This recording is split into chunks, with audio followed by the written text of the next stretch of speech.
Alhamdulillahil ahad, wassalatu wassalam ala man fis sama ismuhu Ahmad wa fil ardi ismuhu Muhammad wa ala alihi wa sahbihi wa ba'd. Yang saya cintai, yang saya muliakan para alim ulama, para habaib, para kiai, para asatid, para tokoh masyarakat, para aparat pemerintah, wabil khusus Al-Habib Diya Ibn Syahab beserta para habaib dan alim ulama yang lain yang saya cintai, yang saya muliakan, segenap panitia peringatan Maulid Nabi besar Muhammad sallallahu alaihi wasallam beserta seluruh hadirin hadirat, bapak-bapak, ibu-ibu, khususnya para pemuda-pemudi umat baginda Nabi besar Muhammad yang selalu dimuliakan oleh Allah Subhanahu wa taala. Saudara-saudara, sebelumnya saya mohon maaf karena tidak bisa lama. Malam hari ini saya ada 5 tempat. Ini tempat yang pertama, masih ada beberapa tempat lagi, walaupun sedikit, insya Allah bermanfaat. Hadirin sekalian yang dimuliakan oleh Allah Subhanahu wa taala, kita duduk pada malam hari yang mulia ini dalam rangka Maulid Nabi besar Muhammad. Kita duduk di sini untuk memuliakan dan mengagungkan daripada hari kelahiran baginda Nabi besar Muhammad sallallahu alaihi wasallam. Dalam kitab Khawashi Syarwani ala Tuhfatul Muhtaj, yang dimana kitab tersebut adalah hasyiah daripada kitab Tuhfatul Muhtaj Al-Imam Ibnu Hajar Al-Haytami. Kitab Tuhfatul Muhtaj Al-Imam Ibnu Hajar Al-Haytami adalah syarah daripada kitab Minhaj Al-Imam An-Nawawi. Dalam kitab tersebut, dalam kitab Hasyiah Syarwani dijelaskan, qala muallif, inna afdalal layali huwa lailatul maulidis syarif, thumma lailatul qadar, thumma lailatul jum'ah. Al-Imam Asy-Syarwani radhiyallahu an, beliau berkata dalam kitab Khawashi Syarwani, inna afdalal layali, sesungguhnya malam yang paling utama, malam yang paling mulia, malam yang paling agung adalah malam kelahiran baginda Nabi besar Muhammad. Setelah malam kelahiran Nabi, baru malam Lailatul Qadar. Setelah malam Lailatul Qadar, baru malam Jumat. Pertanyaannya, kenapa malam Maulid lebih utama, lebih mulia dan lebih agung daripada Lailatul Qadar? Padahal Lailatul Qadar adalah malam turunnya para malaikat. Lailatul Qadar adalah malam yang lebih utama daripada 1000 bulan. Tapi kenapa malam Maulid lebih unggul, lebih utama dan lebih mulia daripada Lailatul Qadar? Al-Imam Al-Qastalani radhiyallahu an, beliau menjawab dalam kitab beliau bahwasanya malam Lailatul Qadar lebih utama, lebih mulia dan lebih agung serta lebih unggul daripada Lailatul Qadar karena 3 sebab, karena 3 perkara. Yang pertama, malam Lailatul Qadar adalah apa? Malam Lailatul Qadar adalah malam turunnya para malaikat, malam adanya malaikat di muka buminya Allah Subhanahu wa taala. Sedangkan malam Maulid, sedangkan malam kelahiran Nabi adalah malam adanya Nabi Muhammad di muka buminya Allah. Adanya Nabi Muhammad, adanya Rasulullah sudah tentu lebih utama, lebih mulia dan lebih agung daripada adanya para malaikat. Itu yang pertama. Yang kedua, malam Lailatul Qadar adalah malam yang dimana pada malam tersebut adalah anugerah Allah untuk baginda Nabi besar Muhammad sallallahu alaihi wasallam. Sedangkan malam Maulid, malam kelahiran Nabi adalah malam sosoknya, malam lahirnya sosok yang diberikan anugerah tersebut, yaitu malam lahirnya Nabi Muhammad sallallahu alaihi wasallam. Berarti kalau bukan karena maulidnya Nabi, kalau bukan karena lahirnya Nabi, tidak akan pernah ada yang namanya Lailatul Qadar. Bahkan kalau bukan karena kelahiran Nabi, tidak akan ada hari-hari yang mulia dalam Islam. Tidak akan ada Idul Fitri, tidak akan ada Idul Adha, tidak akan ada Nuzulul Quran, tidak akan ada Fathul Makkah, tidak akan ada Ramadan, tidak akan ada iman, Islam, takwa, ilmu, amal, zuhud, ibadah, qanaah. Tidak akan ada itu semua kalau bukan diawali daripada hari kelahiran baginda Nabi besar Muhammad sallallahu alaihi wasallam. Oleh karenanya saudara-saudara, kita duduk pada malam hari yang mulia ini untuk memuliakan dan mengagungkan kelahiran Nabi. Kita duduk di sini bergembira dengan lahirnya baginda Nabi besar Muhammad sallallahu alaihi wasallam, bergembira dengan lahirnya Nabi yang suruh, yang memerintahkan bukan para ustadz, bukan para kiai, bukan para habaib, bukan para ulama, bukan para aslafun saleh, bukan para tabi'in tabi'in, bukan para tabi'in, bukan para sahabat, tetapi yang memerintahkan bergembira dengan lahirnya Nabi adalah Allah Subhanahu wa taala. Sebagaimana dalam Al-Qur'an Allah Subhanahu wa taala berfirman, "Qul bi bifadlillah wa birahmati fabidzalika falyafrahu. Katakanlah dengan karunia Allah dan dengan rahmat Allah, maka dengan karunia dan rahmat tersebut falyafrahu, hendaklah mereka bergembira dengan adanya karunia dan rahmat Allah Subhanahu wa taala. Apa karunia Allah? Apa rahmat Allah? Dalam kitab-kitab tafsir dijelaskan oleh para mufassir, dijelaskan oleh para ulama-ulama ahli tafsir, sebagaimana dijelaskan dalam kitab tafsir Jami'ul Bayan Al-Imam Ibnu Jarir At-Tabari, dijelaskan juga dalam kitab tafsir Ma'alimut Tanzil Al-Imam Baghawi, tafsir Madarikut Tanzil Al-Imam An-Nasafi, tafsir Anwarut Tanzil Al-Imam Baydawi, tafsir Kabir Al-Imam Fakhruddin Ar-Razi, tafsir Ad-Durrul Manthur, tafsir Bil Ma'thur Al-Imam As-Suyuti, tafsir Jalalain Al-Imam Jaluddin Al-Mahalli, dan diteruskan oleh Al-Imam Jaluddin As-Suyuti bahwasanya rahmat Allah, karunia Allah adalah ilmu. Karunia Allah, ada yang berkata iman, ada yang berkata Islam, ada yang berkata Al-Quran. Rahmat Allah, ada yang berkata iman, ada yang berkata Islam. Akan tetapi dalam ayat yang lain Allah berfirman, wa ma arsalnaka illa rahmatan lil alamin. Tidak aku utus engkau wahai Muhammad kecuali engkau adalah rahmat bagi seluruh alam semesta. Rahmat Allah yang paling agung, rahmat Allah yang paling besar adalah baginda Nabi besar Muhammad. Nikmat Allah yang paling besar, nikmat Allah yang paling agung adalah baginda Nabi besar Muhammad. Jikalau kalian bertanya mungkin kepada seluruh para ulama, para ustadz, para kiai dari ujung barat sampai ujung timur, bahkan banyak di panggung-panggung dakwah, di panggung-panggung ceramah, banyak para khutbah, banyak para orang-orang yang suka ceramah, mereka selalu di awal ceramahnya mengatakan kita bersyukur kepada Allah atas nikmat yang paling besar, yaitu iman, yaitu Islam. Banyak para penceramah, para ustadz, para kiai yang berkata seperti itu. Jikalau kalian bertanya kepada seluruh para ulama dari ujung barat sampai ujung timur, kebanyakan jikalau kalian bertanya apa nikmat yang paling besar, apa nikmat yang paling agung, maka mereka akan menjawab iman, mereka akan menjawab Islam. Tetapi jikalau kalian bertanya kepada Bahar bin Ali bin Smith, apa nikmat yang paling besar, apa nikmat yang paling agung, nikmat yang paling besar, nikmat yang paling agung adalah baginda Nabi besar Muhammad sallallahu alaihi wasallam. Bukankah iman itu ada karena Nabi Muhammad? Bukankah Islam itu ada karena baginda Nabi besar Muhammad sallallahu alaihi wasallam? Maka dengan adanya Nabi Muhammad sebagai rahmat Allah yang paling besar, falyafrahu, hendaklah mereka bergembira, hendaklah kita semua bergembira dengan adanya baginda Nabi besar Muhammad sallallahu alaihi wasallam, sebagaimana yang dijelaskan oleh Imam Busiri di dalam qasidah burdahnya, Muhammadun syukruhu fardun alal umami. Muhammad, bersyukur dengan adanya beliau, bersyukur dengan lahirnya beliau, wajib bagi setiap umat untuk bersyukur dengan adanya baginda Nabi besar Muhammad sallallahu alaihi wasallam. Saudara-saudara, jangankan bersyukur dengan adanya Nabi, jangankan bersyukur dengan lahirnya cahaya alam semesta, yaitu baginda Nabi besar Muhammad sallallahu alaihi wasallam. Kita berpuasa pada hari Asyura, puasa tersebut menjadi ibadah sunnah yang tidak pernah ditinggalkan oleh baginda Nabi besar Muhammad sallallahu alaihi wasallam. Itu asal usulnya, asbabnya, sebab-sebab daripada kita disunnahkan berpuasa pada hari Asyura. Nabi Muhammad pernah bertanya kepada orang-orang Yahudi Madinah tentang puasa mereka pada hari Asyura. Mereka menjawab, kami berpuasa pada hari Asyura karena kami bersyukur kepada Allah, karena kami bersyukur dan berbahagia atas selamatnya Musa dari kejaran Fir'aun. Maka karena kami bersyukur kepada Allah untuk mengungkapkan rasa syukur kami, untuk mengungkapkan kebahagiaan kami, maka kami pun berpuasa. Apa kata Rasulullah? Nahnu ahaqqu bi Musa minkum, kami lebih berhak atas Musa daripada kalian.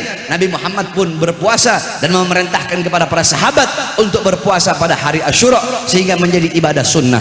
Saudara-saudara, berpuasa pada hari Asyura sunnah bagi kita umat Islam. Kenapa? Karena bersyukur dan bergembira atas selamatnya Nabi Musa dari kejaran Fir'aun menjadi ibadah sunnah bagi kita. Maka bagaimana kita bersyukur kepada Allah bukan hanya atas selamatnya Musa saja, akan tetapi atas selamatnya seluruh alam semesta berkat adanya baginda Nabi besar Muhammad sallallahu alaihi wasallam. Jikalau bergembira dan bersyukur kepada Allah atas selamatnya Fir'aun menjadi ibadah sunnah, atas selamatnya Musa dari kejaran Fir'aun menjadi ibadah sunnah, maka bagaimana kita bersyukur kepada Allah atas selamatnya seluruh alam semesta berkat adanya baginda Nabi besar Muhammad sallallahu alaihi wasallam.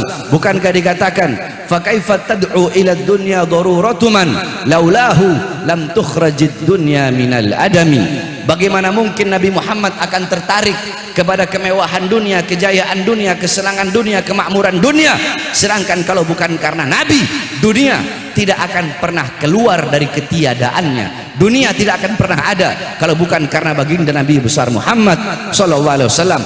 Karena Nabi Muhammad bukan hanya Nabi Musa, para nabi, para rasul, Nabi Allah Adam, Idris, Nuh, Saleh, Ibrahim, Ismail, semuanya selamat berkat baginda Nabi besar Muhammad sallallahu alaihi wasallam. Nabi Allah Adam alaihissalam, Allah terima taubatnya selama ratusan tahun, 450 tahun Allah belum terima taubat Nabi Adam. Nabi Allah Adam Allah turunkan di bawah kaki gunung Himalaya di India. Siti Hawa Allah turunkan di Jeddah. Iblis Allah turunkan di Basrah. 450 tahun Allah belum terima taubat Nabi Adam. Allah terima ketika di Mekah. Kenapa? Karena membawa nama baginda Nabi besar Muhammad sallallahu alaihi wasallam. Nabi Allah Adam terselamatkan berkat Nabi Muhammad. Nabi Allah Nuh Allah selamatkan dari banjir berkat Nabi Muhammad, karena dalam tulang sulbinya terdapat nur baginda Nabi besar Muhammad. Nabi Allah Ibrahim Allah selamatkan dari api Namrud, karena dalam tulang sulbinya terdapat Nabi Muhammad SAW, cahaya Nabi Muhammad. Nabi Allah Ismail alaihissalam Allah selamatkan dari penyembelihan Nabi Allah Ibrahim. Kenapa? Karena dalam tulang sulbinya terdapat nur baginda Nabi besar Muhammad. Para nabi, para rasul, bukan hanya Nabi Musa, Nabi Allah Ibrahim, bapaknya para nabi, bapaknya para rasul Allah selamatkan berkat dalam tulang sulbinya terdapat nur baginda Nabi besar Muhammad. Para nabi, para rasul terselamatkan beserta seluruh alam semesta berkat adanya baginda Nabi besar Muhammad. Maka sudah menjadi kewajiban bagi kita umat Islam untuk bersyukur dengan adanya baginda Nabi besar Muhammad sallallahu alaihi wasallam. Oleh karenanya saudara-saudara sekalian, khususnya para pemuda-pemudi Islam, pulang dari ini acara maulid, bawa akhlaknya Nabi, bawa ilmunya Nabi, bawa amalnya Nabi, bawa waroknya Nabi, bawa khaufnya Nabi, bawa khasyahnya Nabi, bawa zuhudnya Nabi. Jadikan Nabi Muhammad sebagai engkau punya teladan, sebagai engkau punya uswah, engkau punya pedoman, engkau punya idola dalam kehidupan sehari-hari. Karena tidak ada teladan yang lebih baik, tidak ada pedoman yang lebih baik, tidak ada idola yang lebih baik selain daripada baginda Nabi besar Muhammad sallallahu alaihi wasallam. Jadikan Nabi Muhammad sebagai engkau punya teladan, engkau punya pedoman.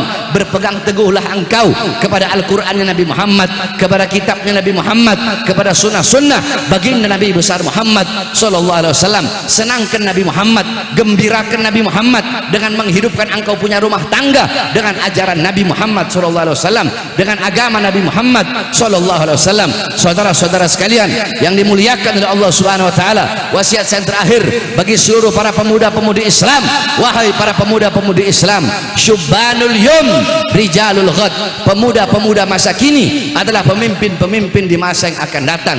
Baik buruknya bangsa, baik buruknya negara, baik buruknya agama ke depan tergantung daripada kalian, wahai para pemuda-pemudi. Jikalau pemuda-pemudinya baik, pemuda-pemudinya taat kepada Allah, pemuda-pemudinya patuh kepada Allah, pemuda-pemudinya mengikuti Al-Quran dan mengikuti sunnah-sunnah Rasulullah, mengikuti para ulama, mengikuti para as-salafus saleh, maka besok agama kita bakal dipegang oleh orang-orang yang baik, bakal dipegang oleh ulama-ulama yang lurus, bakal dipegang oleh ulama-ulama yang tidak bisa dibeli, ulama-ulama yang tidak bisa disogok, ulama-ulama yang tidak bisa disuap. Jikalau anak-anak mudanya baik ke depan, agama bakal dipegang oleh orang-orang yang baik, negara bakal dipegang oleh para pejabat-pejabat yang baik, para aparat-aparat yang baik. Tetapi kalau anak-anak mudanya rusak, jikalau para pemuda-pemudi rusak, pada pemuda-pemudi buta Al-Quran, tidak mengenal agama, jauh dari Allah, jauh dari Rasulullah, anak-anak mudanya melakukan maksiat, mungkarat, dolalat, sayyiat, mukhalafat, anak-anak mudanya mabuk-mabukan, anak-anak mudanya narkoba, anak-anak mudanya berjudi, anak-anak mudanya melacur, anak-anak mudanya pergaulan bebas, anak-anak mudanya buta agama, maka besok ke depan bangsa kita, negara kita bakal menjadi negara yang buruk, negara kita bakal jadi negara yang rusak, bangsa kita bakal menjadi bangsa yang rusak, agama bakal dipegang oleh orang-orang yang rusak.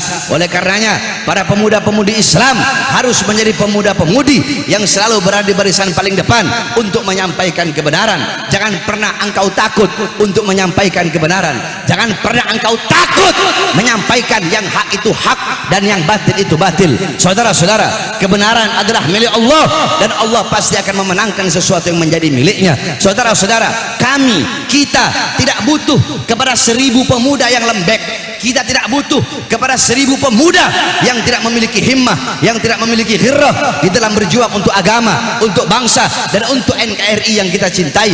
Kita tidak butuh kepada 1000 pemuda yang tidak memiliki rasa kecemburuan apabila bangsa dijajah, apabila bangsa dinista, apabila agama dinista, apabila agama dihinakan.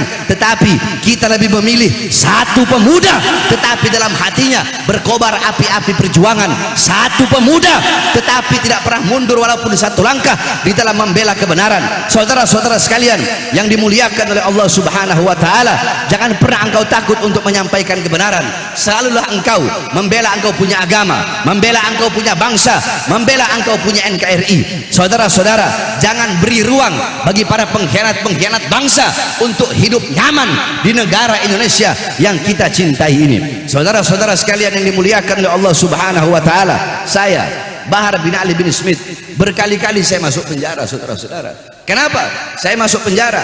Apakah karena diri saya yang saya bela? Apakah yang saya bela anak istri saya? Apakah yang saya bela kelompok saya?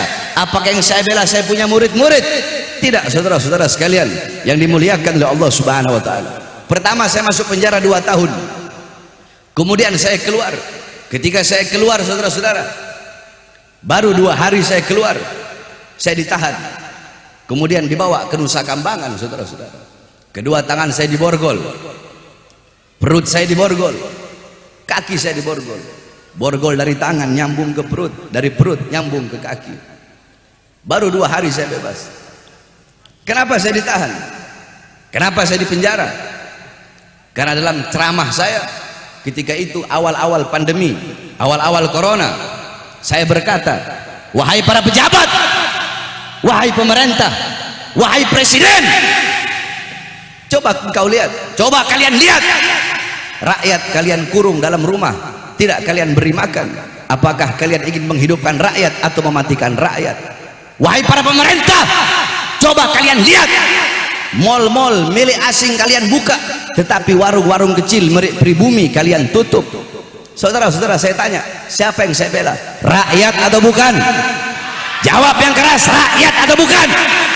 Siapa yang saya bela? Siapa yang saya bela? Siapa yang saya bela? Yang saya bela rakyat, saudara-saudara. Demi bangsa, demi rakyat, jangankan hanya di penjara, nyawa saya, jiwa saya murah harganya untuk tumpah, saudara. Apakah cukup sampai di situ? Tidak, saudara-saudara. Saya bebas murni dari lapas Gunung Sindur. Belum sampai 1 bulan saya sudah ditahan lagi, saudara-saudara, di Polda Jabar. Kenapa? Karena dalam ceramah saya membahas syuhada KM 50, saudara-saudara, yang dibantai, KM 50 yang wafat, yang syahid karena menjaga imam besar kita Habib Muhammad Rizik bin Husain bin Syihab. Saya dituduhkan menyebarkan berita bohong, saudara-saudara, tetapi alhamdulillah di dalam persidangan saya buktikan bahwasanya kami bukanlah yang suka menyebarkan berita bohong. Tidaklah apa yang kami sampaikan kecuali itu adalah kebenaran, dan alhamdulillah terbukti dalam persidangan bahwasanya saya tidak sama sekali menyampaikan berita bohong, saudara-saudara. Hadirin sekalian, yang saya bela adalah para laskar-laskar, para syuhada yang wafat, yang meninggal dunia. Hadirin sekalian yang dimuliakan oleh Allah, 1 polisi wafat, 1 polisi meninggal dunia, dibunuh, dibantai dengan keji. Udah dibunuh, difitnah lagi. Sama siapa? Sama Sambo, saudara-saudara. Saya tanya, Sambo biadab apa tidak? Biadab apa tidak? Bejat apa tidak? Penjahat apa bukan? Bajingan apa bukan?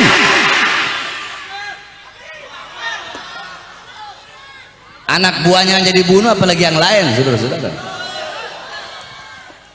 Sesama polisi aja dimakan, apalagi yang bukan polisi. Betul? Betul. Saudara-saudara, 1 polisi wafat, 1 polisi meninggal dunia, seluruh Indonesia geger. Betul? Betul. Nah, itu 1 polisi yang wafat, maka bagaimana dengan 6 laskar, saudara-saudara? Apakah Apakah mereka bukan bangsa Indonesia? Apakah mereka bukan rakyat? Apakah mereka bukan anak-anak bangsa? Satu polisi wafat, sambonya ditahan, sambonya ditangkap. Dari presiden sampai kapolri semua angkat bicara, semua turun tangan. Kenapa 6 laskar yang wafat semuanya diam, semuanya bungkam? Saudara-saudara, saya tanya, adil apa tidak?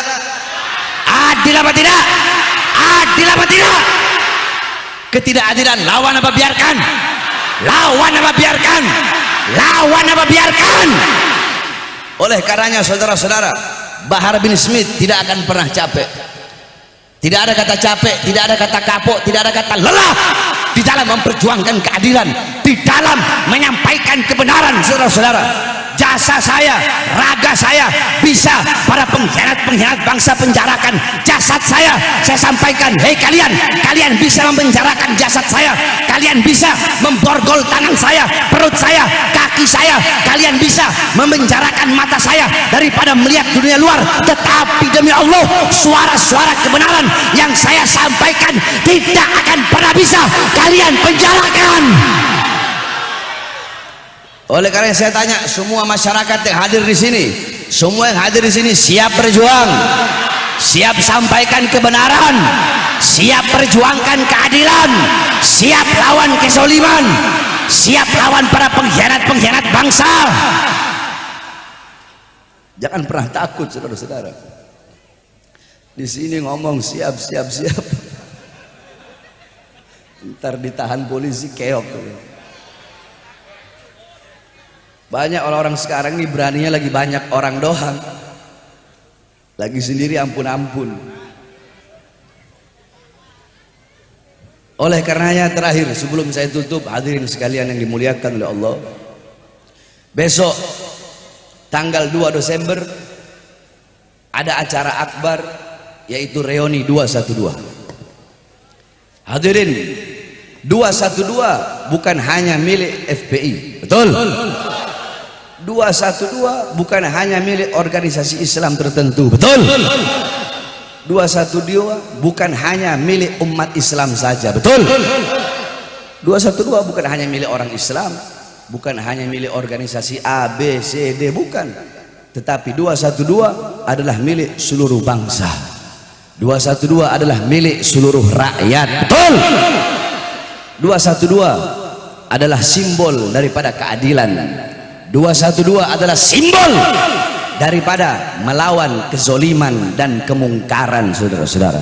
Oleh karenanya saya, Bahar bin Ali bin Smith, mengajak kepada seluruh masyarakat, seluruh rakyat Indonesia, khususnya umat Islam dan khususnya bagi jamaah yang hadir pada malam hari ini, untuk kita sama-sama datang dalam acara Istighothah Akbar pada tanggal 2 Desember. Tempatnya belum tahu di mana, nanti insya Allah bakal dikasih tahu. Kita semua sama-sama hadir istighothah, kita ketuk pintu langit memohon kepada Allah agar Allah berikan yang terbaik bagi bangsa kita, bagi negara yang kita cintai, yaitu negara Kesatuan Republik Indonesia. Saya tanya semua yang hadir di sini, siap putihkan Jakarta? Siap putihkan Jakarta pada reuni 212? Siap datang, siap bawa keluarga, siap putihkan Jakarta, siap ketuk pintu langit, siap memperjuangkan keadilan, siap melawan kezaliman. Allahu Akbar, Allahu Akbar, Allahu Akbar. Indonesia merdeka, merdeka, merdeka. NKRI harga mati, NKRI, NKRI, merah putih, merah putih, merah putih. Indonesia siap berjuang untuk bangsa, siap berjuang untuk negara, siap berjuang untuk Islam. Allahu Akbar, Allahu Akbar, Allahu Akbar. Walafu minkum. Wassalamualaikum warahmatullahi wabarakatuh. Salatullah salam